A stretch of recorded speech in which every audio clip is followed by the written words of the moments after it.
It's Divas That Care Radio. Stories, strategies, and ideas to inspire positive change.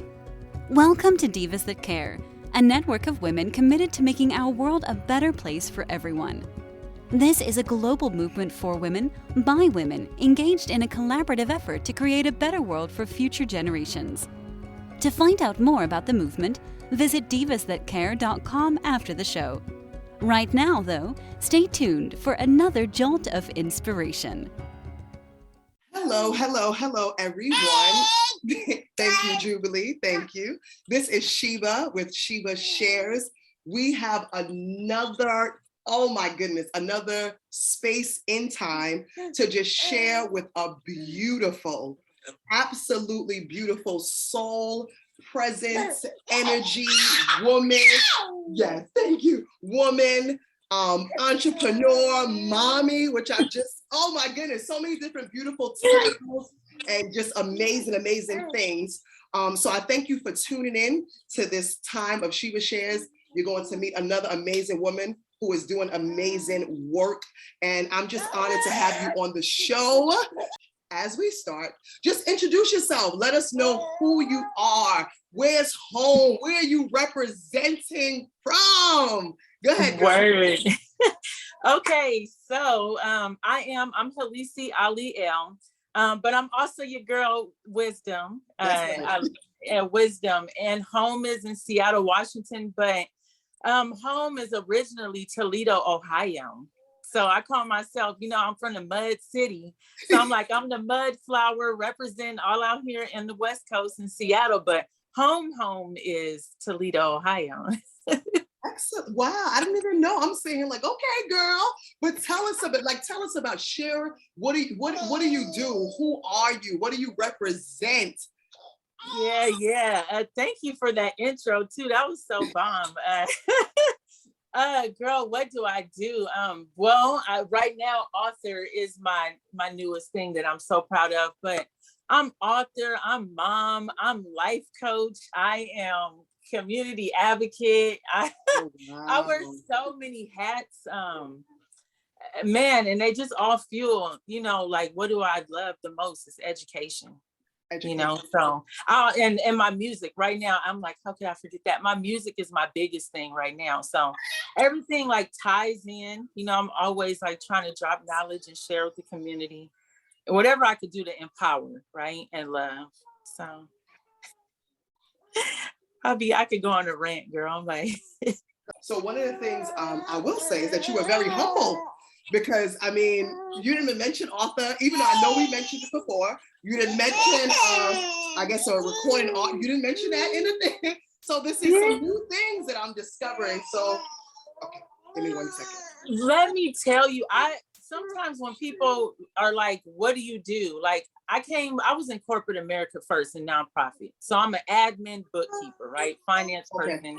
And I kind of just developed this artistry, and I always felt like I had all these dots and I'm trying to connect them, right? So I'm like, how can I introduce myself coherently where it just doesn't look like, oh my God, you do so many things. No, it's funny because I have that problem too. And it's not like I'm trying to brag.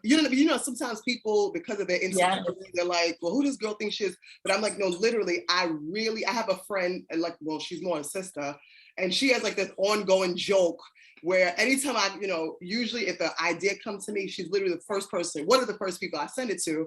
And she's like, really, Sheba? So tell me, is this number 65? So we have this ongoing, joke, but she gets it. I feel like, one of our, especially as a woman, one of our, what's the word that's going to come to me? Gifts, right? One of our gifts is the ability to create. And it's not only just life, but, be a conduit for life, but it's for many things. A woman, in my opinion, that's what you're supposed to do, sis. You're supposed to be creating, you're supposed to have, as they say, something new that I've learned is this multiple streams of income in comparison to multiple sources of income. So I was like, okay, so to see women just evolving and doing it. It's like, let's go. Let's go. Yeah, let's right. go. It's amazing. So speaking about, I'm going to just kind of jump and flow. So let me do that, right? So speaking about, you mentioned an author and you showed your beautiful book. So please share, usually, because I'm an author, you know this, but it's, what is your writing process? How did you come to this idea? What's the name of your book? Where can we find it? I mean, do all of those things. She said, tell it, drop it, all of it. So drop it like this. The story of Naturella Girl. So we have replaced Cinderella, okay? And when I wrote this book maybe 10 years ago. It was just a story in my mind. And I used to sell insurance. So off the top of my head, I just was like, yeah, I would redo Cinderella. And I would, instead of having a missing slipper, because that's too generic, she would lose a kink of hair. And the prince has to go through the village looking for the kink, the girl whose hair matches the kink. So on one of the pages, I went right to it. Girl, he's like going through the village. You see all the sisters with the different hairstyles, but there go Naturella right there with the big old fro. So like the kids, it's also like a sight book that they can follow along to like follow that character. Right. And originally before the pandemic, I had this on like 11 canvases. Let me show you my artwork. Sure. I was going to do story time with families and where it's like textured. So these are beads, like all the stories on the canvases. It's artwork with mixed media. And I wanted kids to experience, like to feel stuff, to slow down and but also to love themselves, right? Because my homegirl, that story's inspired. I'm like, I got a name drop to Sydney. That's my little best friend. She don't even know me yet. But me and her mom go way back. And she told me that she felt bad going to school because she had big, beautiful Shaka Khan hair. And that other girls were teasing her about not having straight hair. So in Seattle, we think it's, the others that are teasing her. But in Atlanta, it's other Black girls that's teasing her. And she said, I want my hair straight. I never want to wear it curly. And I wrote that story. It was inspired, for little girls to love themselves. And even for women, it's for boys, because the prince goes through the village looking for the girl. He wants this natural girl. Like she comes in, it is not comb girl. It's a 4C flowy afro. Okay. Listen, hello. That's so okay. So now this makes sense as to why you wanted to title the show tonight is wear your hair like a crown. Come on now. Come on. So give us some behind that. With some feedback behind that. So I do marketing also. I help small businesses market through events. And I'm always looking for hashtags or something. So it was just something on the fly. Like I didn't want it to be, when you do the hashtag, you can see how many people follow a particular hashtag. Yep. So I didn't want to pick something popular. I just kind of went with wear your hair like a crown because that's what Naturella is doing in the book.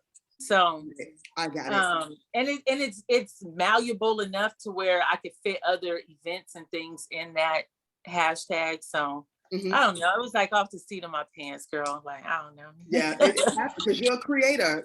That's what we do. We just come up with things in a moment, and people think it took you about 10 years, and you're like, I just made it up. I literally just made it up, So I love that. I love that. I love that. I know that, we talked a little bit about this, and you've written a little bit about this, just as far as mental health. And I know that, people are saying that there's a rise in mental health. Honestly, I don't know if I agree if there's technically, a rise, or is it that more people, and there's more spaces and places where the conversation is being had, or people are finally addressing the elephant in the room, as they say, So just share, what is your work about mental health, and even how does that connect to wear your hair like a crown, sweet? Wear your hair like a crown. Girl, I'm telling you, this is so. I mean, also remember on this show, girl, as I tell stories, I'm also telling my story. So I grew up in a home with someone diagnosed, right? This is like in the 80s, 90s with bipolar manic depressive disorder. And I don't know how I knew how to support my mom as a kid, but I just always had a love for her. I remember I spent my 7th birthday in a mental hospital, okay, with my mom. And I remember my aunt saying, pray for your mom. But it was the first time someone told me to pray, but not repeat after them. So when I saw my mom recover, even as a kid, I like to believe that I was helping. So it comes from the love of my mother. But also, you know, I worked in nonprofit, and I didn't like the feeling of, I was, you know, like, oh, this is one that's not damaged. You know what I'm saying? And I always brought my family and my community into whatever spaces I had the opportunities to dwell in. I just could never separate, you know, the love for my people. And I just always had an understanding for mental illness. I don't know, I guess my brother has behavior disorders. And so it was just always unavoidable to deal with in our house, right? Gotcha. And then it became a niche, right? Then I started working with children who were ADHD, and it just kind of led me into other avenues because I did look like the people who needed that. And it's hard to get that from white people, you know? Wow. Yeah, so I feel it's my job. Like, it's my job to bring everything I know from nonprofit mental health to my people. To put all the pieces, you know, together, because there is a disparity in resources. You know, we all know that. Like I said, you know, we all know that for those who are real, it's not, you know, it's just real talk, as they say. It's real talk. And like I said, now there's people who are creating spaces for the conversation to be had, if that makes sense. It's unavoidable now, because not doing it, like, we just see what happens when trauma is not addressed, you know. It's true. And not passively addressing it. So it kind of like speeds into more things about me as a life coach, girl, because I went from advocacy, like before the pandemic. I was in schools working with parents, literally holding hands under the table at IEP meetings so that parents would not jump on principals. Okay. So I did that. And then the pandemic happened, girl, and all my clients turned to men or couples. Right. So then I was supporting people with their love language, and like, how do you really connect? Like this isolation made it so unavoidable, the real issues that people have. You know, and I call that true self, Divine Generations true self life coaching, because like we're all a combination of all these selves, right? Yeah. You create, if we say we've been impacted by trauma makes you create different representatives. And those representatives are great, but they're not the true you. Like that, once you start to heal, you don't need to keep, you know, angry Black B around like all the time. She can like chill in the cuts. Like, she got to stay around, because she's like closest to the true self, which is the sensitive you. So girl, like, it's really deeper than just like mental health. When we get to our I am, you know, like, it is so much deeper. Like, we have to take all the stuff off, you know, all the masks, all the heavy weights to really express that, you know. And girl, I'm a chatterbox too. So I'm like, you ask me these questions, I'm like, I'll be thinking real deep about all these things that I get to bring people, you know, creatively. And I'm a communicator, right? So I just girl, I love what I get to do with people, and you get to see them activate. I'll be looking like, this is when you say do the work, I'm like, spiritual work is like, I literally see stuff come off people, and they're like more vibrant. No, you know, it's so dope. It's true. It's listen, I get it. Trust me, it's powerful. It's powerful, because people, you know, they need help. They need, you know, and it's funny that you're saying this, because I was going to post a video, and I probably will at some point. Most times, you know, I receive downloads and different things that come to me when I'm near water, right? And so I was in the shower, and this thought came to me, because you know how we're human, right? And I was getting frustrated with humans. And so I'm thinking, you know what? You know, there's this saying that when you know better, you do better, right? And so I said, you know, okay, all right, that makes sense. But I was like, you know what, Sheba? If people really knew better, they really would do better. Even though they're saying it with their mouths, you know, things like that. But the reality is that there's a difference between like knowing, right? And then knowing what to do. I know that sounds like so simple. No, it don't. And when I was thinking like responsible, like response-able. Everyone is not response-able. That doesn't sound crazy, but no, I was having a moment. I'm like, so even though I'm saying, I know better. And yes, but knowing better and like you said, doing is too. Girl, I had to post a video. I was like, I gotta post a video. But I've been, kind of busy for the last couple of days. So the video's pending, but it's so, because then the afterthought, if I could say, or kind of in the same moment, was it allows me to give people grace. Yes, you just read my mind. No, seriously, it allows me to say, you know what? I can let this slide, or I can forgive this, or it just makes humanity create space. It creates space. Yeah, right. You can feel it. Yeah. So I just, when you said that, I was like, wait, this is the same thought that I had. But that's amazing. So as far as your book, is this your first book? Is it your second book? So I have 7 other manuscripts, but this is the first published book. Yeah, you're telling me, girl.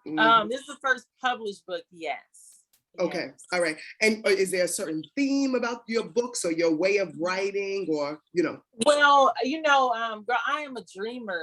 So I felt like there's not enough representation in fairy tales.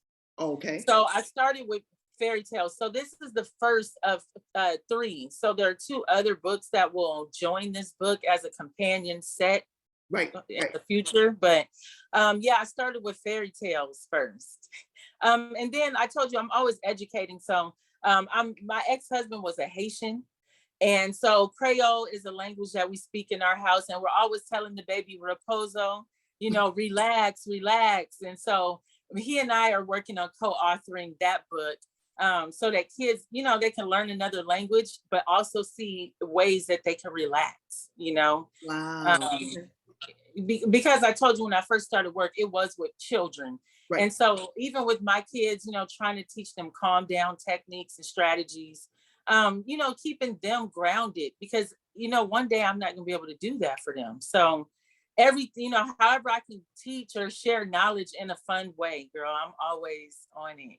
Wow. So are you currently doing, well, I know, like you said, that, the pandemic has caused, it kind of, it slowed down a few things, but have you done any author visits, or like in your community, in your area?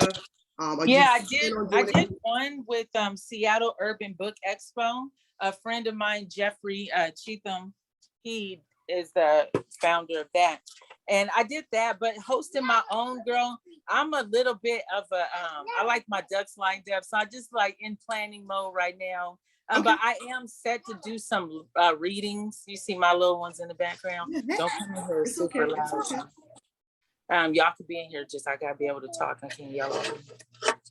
So I have some things in the works. I was doing online story time when I first had those on Canvas. I did a couple online story times, but I grew up with music. Like I'm trying to let every aspect of me get a turn. So no, I get it. I understand.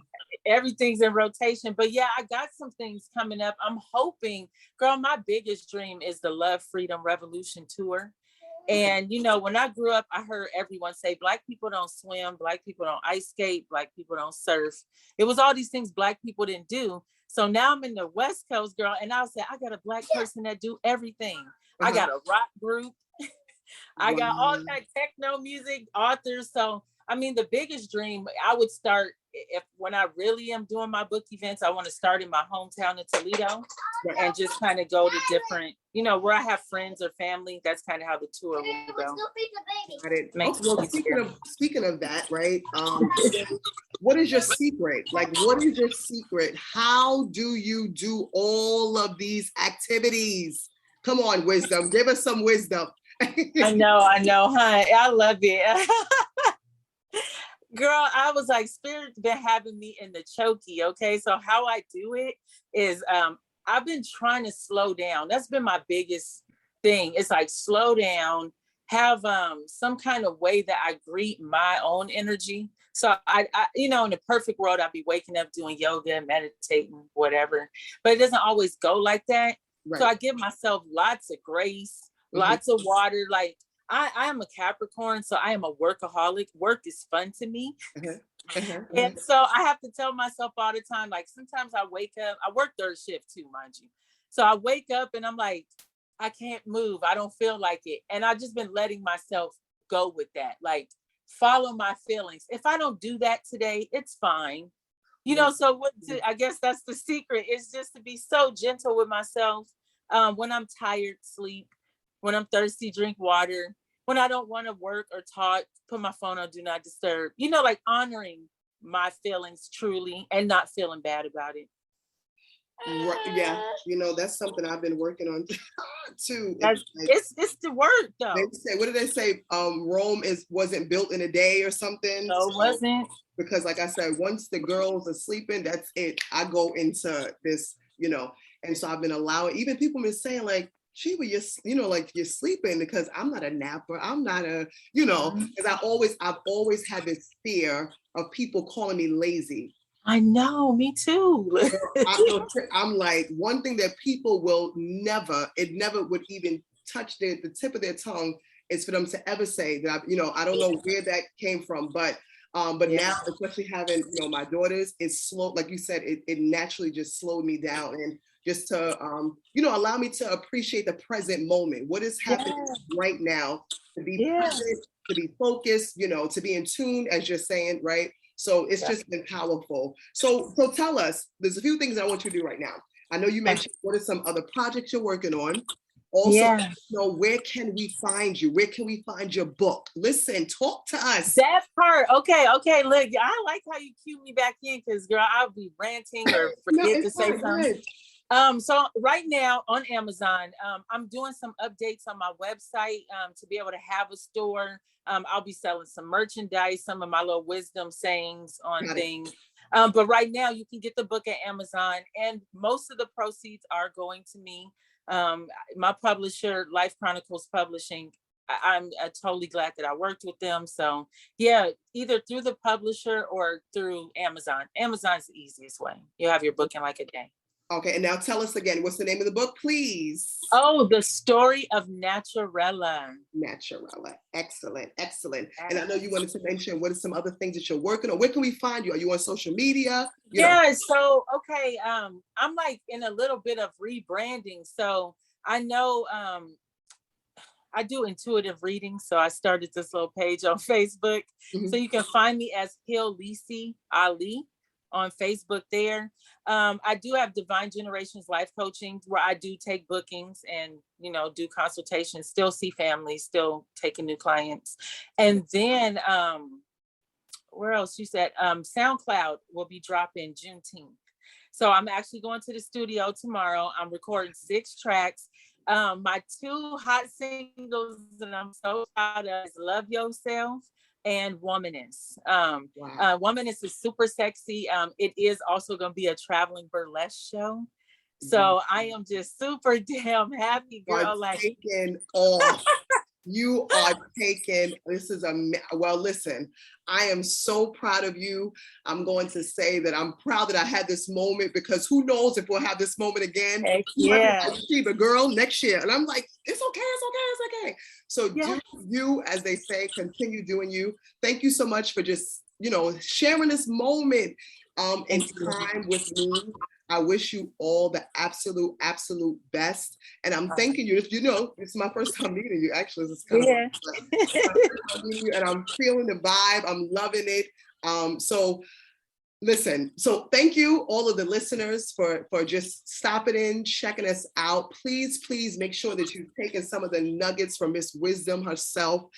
Follow her, support her book, all of the work and things, the amazing things, the lives, but most important, the children that she is just pouring into. The next generation is that's where it's at, right? So thank you again for joining Sheba Shares. I will check you all next time. Peace. Thanks for listening. This show was brought to you by Divas That Care. Connect with us on Facebook, on Instagram, And of course on divasthatcare.com, where you can subscribe to our newsletter so you don't miss a thing.